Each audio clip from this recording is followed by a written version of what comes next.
कर आई। तो हुआ अगर कोई देखत ना है तो हुआ जब मर गए तो लेखा जो का किन्ने बताओ। देखिए इसके देखने वाले 6 लोग हकदार हैं। पहला देखने वाला कौन है? पहला देखने वाले तुम्हारे 2 आंखें है कि नहीं? उन्होंने देखा तुमने कोई भी किया, कुछ भी किया, चाहे आज आपने मर्डर किया, अकेले में किया, कोई नहीं था, लेकिन उस समय ये 2 आंखें थी तुम्हारी। और परमात्मा था और ऊपर आकाश था, नीचे पृथ्वी थी और आकाश में सूरज और चंद्रमा था। इतने लोग देखने के हकदार। तुमने कोई काम किया, कोई अकेले में थोड़ी किया, तुम एक बच जाओगे, बचोगे नहीं, तुम फंसे हुए हो। तुम्हारे ये 6 लोग गवाह हैं। इसलिए परमात्मा के नाम का स्मरण करो, भक्ति के अंदर आ जाइए। भक्ति ही तुम्हें बचा सकती है। कहते हैं भक्ति किसे कहते हैं? भक्ति किसे कहते हैं? भक्ति शब्द जो है 2 शब्दों से मिलकर के बना है।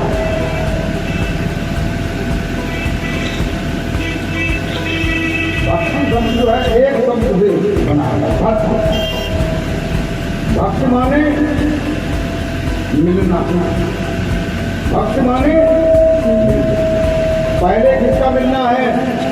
पहले गुरु जी के शब्दों से कान का मिलान होना है। कान का, कान में वो समझ जाएगा, फिर उस पर हम विचार करेंगे, फिर हमको अच्छा लगेगा तो हम गुरु जी के पास जाएंगे।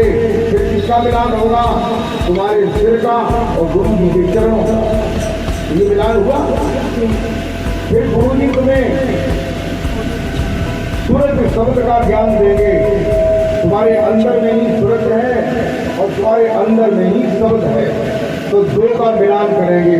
सूरज शब्द का, मस्तिष्क चरणों का, कान और वाणी का, इनका मिलान होगा, उसे कहेंगे भक्त।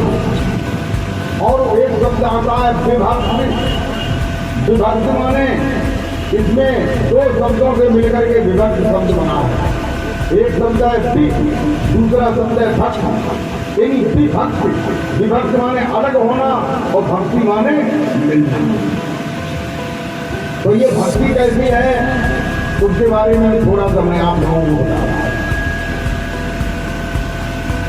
कहते हैं कि भारत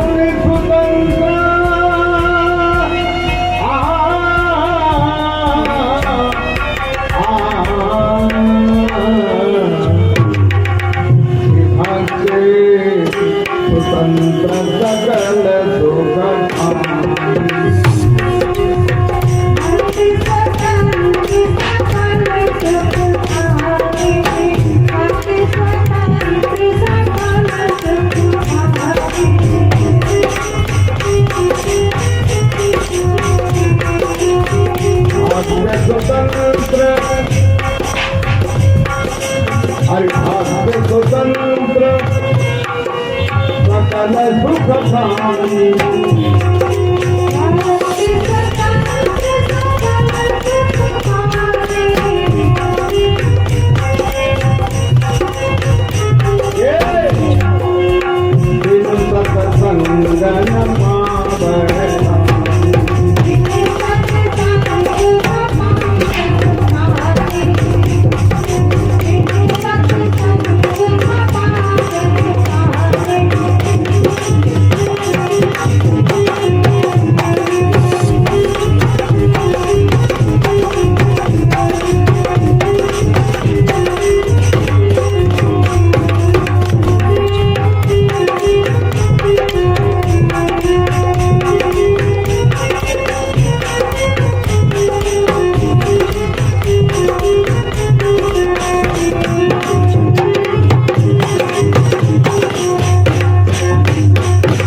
बारे में मैं बता रहा हूँ और काफी देर तक बताऊंगा। अगर आपने भक्ति के बारे में समझ लिया आज, और ये रामायण की बात है, कोई मेरी घर की बात नहीं, अगर भक्ति के बारे में समझ लिया तो आप जो है सत्य के रास्ते की ओर आने लगेंगे। देखिए, पहला शब्द है भक्ति स्वतंत्र। भक्ति कैसी है? स्वतंत्र। कैसी स्वतंत्र है? भक्त ऐसी स्वतंत्र है कि भक्ति के लिए ये जरूरी नहीं है कि ब्राह्मण ही गुरु हो तभी भक्ति पैदा होगी। एक लोगों के ये दिमाग में भरी होती है कि गुरु होते लेकिन पढ़ होते, जब मछलियां भले खाते होते, उसके शराब पिए तो होते ठेका पहनते, लेकिन होते ब्राह्मण। तो ये बताओ, ब्राह्मण का अपनी अम्मा के कानम में पैदा भय और को रस्ता से पैदा भय और तुम दूसरे रस्ता से पैदा भय, बताओ कोई अंतर है? ना अंतर है। तो फिर ब्राह्मण में कहाँ खास बात है? लेकिन ये नहीं मालूम कि ब्राह्मण किसे कहते हैं। ब्राह्मण कहते हैं ब्रह्मा ब्रह्म कीन्या सा ब्राह्मणा, जो ब्रह्म को बारीक से बारीक की इकाई तक ब्रह्म को जानता है वही ब्राह्मण होता है। ब्राह्मण ज्ञात से नहीं होता। ब्राह्मण ज्ञात से होता है कि कर्म से? अब तुम लोग सोचते ही नहीं, कोई ज्ञात से होता है नहीं। जैसे एक ब्राह्मण होता है उसको कहते हैं पांडे। पांडे का मतलब क्या होता है? जो एक वेद को जानता है उसको पांडे कहते हैं। जो द्वै वेदों को जानता है उसे क्या कहते हैं? द्वैवेदी कहते हैं। द्वैवेदी का मतलब जो दो वेदों को जानता हो वो द्वैवेदी है।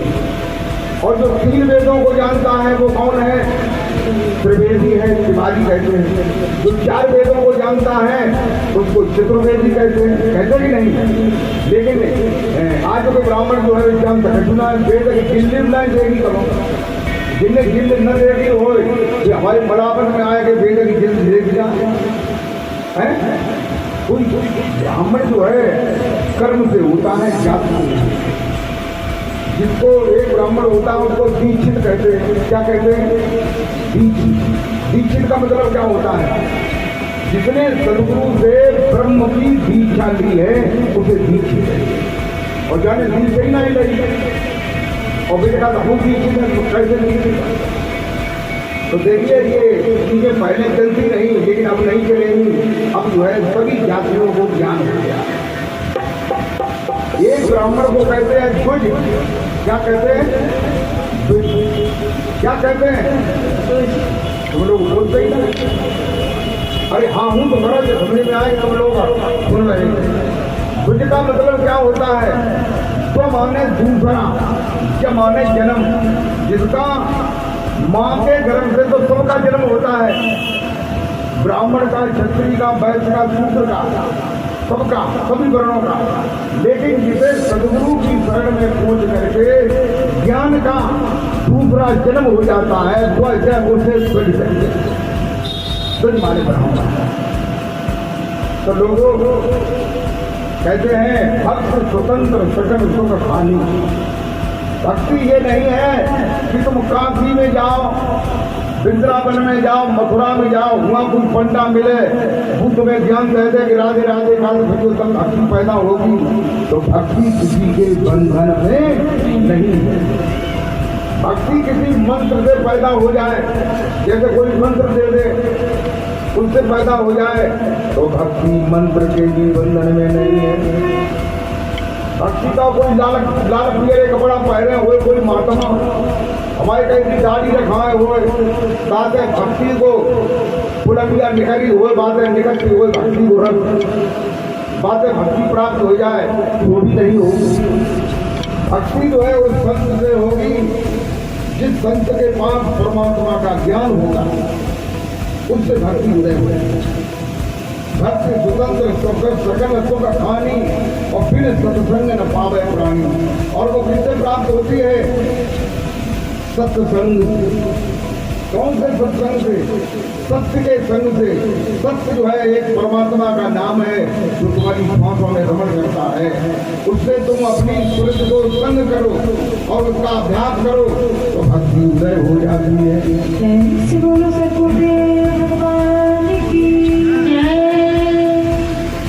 वो स्वामी तुलसीदास जी कहते हैं, क्या कहते हैं कि राम भगत जहाँ सुर सर धारा और करत ब्रह्म प्रचार प्रचार।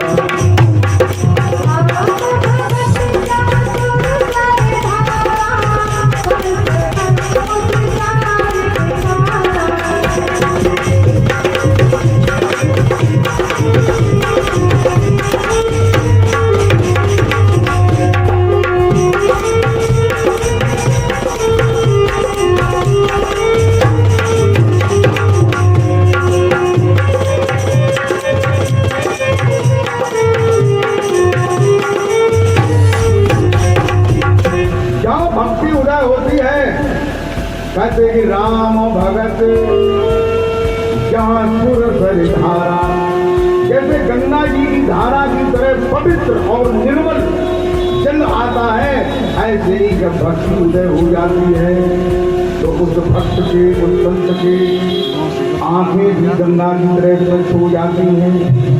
आंखें कैसे स्वच्छ होती हैं कि वो सारी सृष्टि में सभी महिलाओं को माँ बहन की दृष्टि से देखना है। तो बताइए आंखें स्वतंत्र हुई न? पैसे से देखे खाऊ लड़की को देखे और खिचड़ी हो जाए, ये तो भाई सारी खुशी होती है। और लोग और को देखे तो जगह क्या भाई हो जाए खुशी तो ठीक है, रसम कर लेते।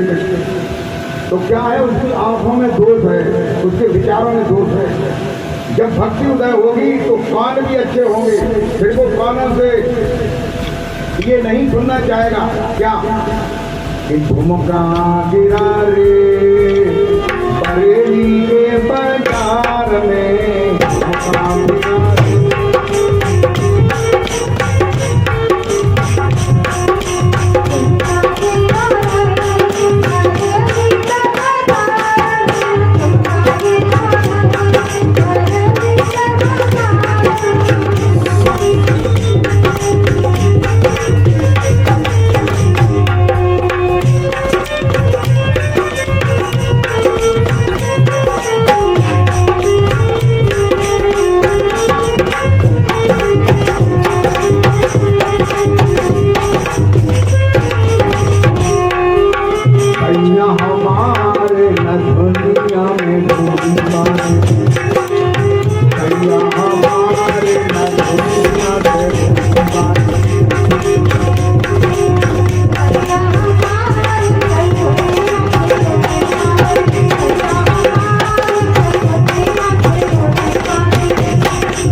नहीं गिरेगा और गिरेगा भी तो सुनेगा नहीं अगर भक्ति पैदा हो जाएगी।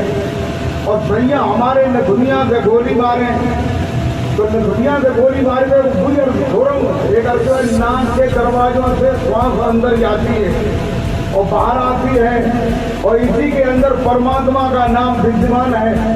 तो कहते न दुनिया से गोली मारे, इन्हीं सुरों से गोली मारने का मतलब जो है ध्यान करते हैं, सुमिरन करते हैं। प्रेम भक्तों, फिर आंखें शुद्ध हो जाती हैं, कान शुद्ध हो जाते हैं, हाथ शुद्ध हो जाते हैं। हाथ कैसे शुद्ध होते हैं कि वो उन हाथों से फिर वो मछलियां नहीं लाता, उन हाथों से मुर्गा की मीट नहीं लाता, उन हाथों से बकरा नहीं काटता है, उन हाथों से दान करता है, पुण्य करता है, संतों को भोजन खिलाता है, भक्तों को भोजन खिलाता है।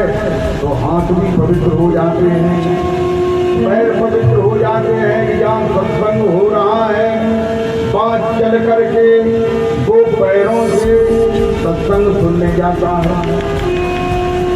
कहते हैं